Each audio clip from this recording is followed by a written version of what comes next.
সমাজ গড়ার কারিগর যারা তাদের সম্মান জানাচ্ছে TV9 বাংলা। বিভিন্ন ক্যাটাগরিতে তাদের হাতে পুরস্কার তুলে দিচ্ছি আমরা। আর এবারের category excellence in holistic education, research on environment and promotion of fitness and sports in a college.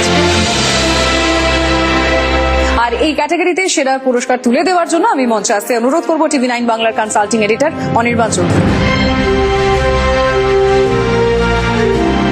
এবার আমরা দেখে নেব কারা পাচ্ছে সেরার পুরস্কার। পাঁশকুড়া বনমালী কলেজ অটোনোমাস।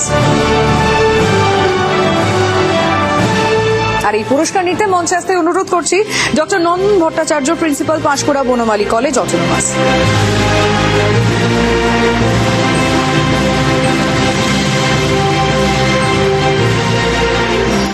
শুরুতেই আপনার কাছ থেকে যে প্রশ্নটা জানতে চাইবো, এখন স্টুডেন্টরা মেনলি অ্যাডমিশনের সময় যেটা ভেবে থাকে, ক্যাম্পাসিং এর কথাটা ভাবে যে আমি কোন কোন কোম্পানিতে সুযোগ পেতে পারি, সেই বিষয়টা আপনারা কিভাবে দেখছেন? দেখুন, আমরা হচ্ছে জেনারেল ডিগ্রি কলেজ।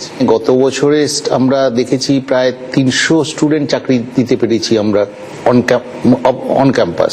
আমাদের স্টুডেন্ট বেরোচ্ছে 1700-1600 স্টুডেন্ট পার ইয়ার। তার সেটাই ধরি তাহলে 800 স্টুডেন্ট আপনার মানে এমপ্লয়েবল। এই বছর আমাদের টার্গেট আছে 400 থেকে 450। কিভাবে তৈরি করেন আপনারা স্টুডেন্টদের? আমাদের যেটা করি, আমাদের সিলেবাসের মধ্যে আছে ধরুন ইংলিশ ল্যাঙ্গুয়েজ আছে। স্ট্রং করার জন্য আমরা করেছি কি সিলেবাস, যেহেতু অটোনোমাস কলেজ, সিলেবাসটাকে চেঞ্জ করে দিয়েছি এবং সেটাকে থিওরি না রেখে পুরোপুরি একেবারে প্র্যাকটিক্যালে ট্রান্সফার করে দিয়েছি। ইংলিশ ল্যাঙ্গুয়েজ একটা ব্যারিয়ার, আর একটা কম্পিউটার।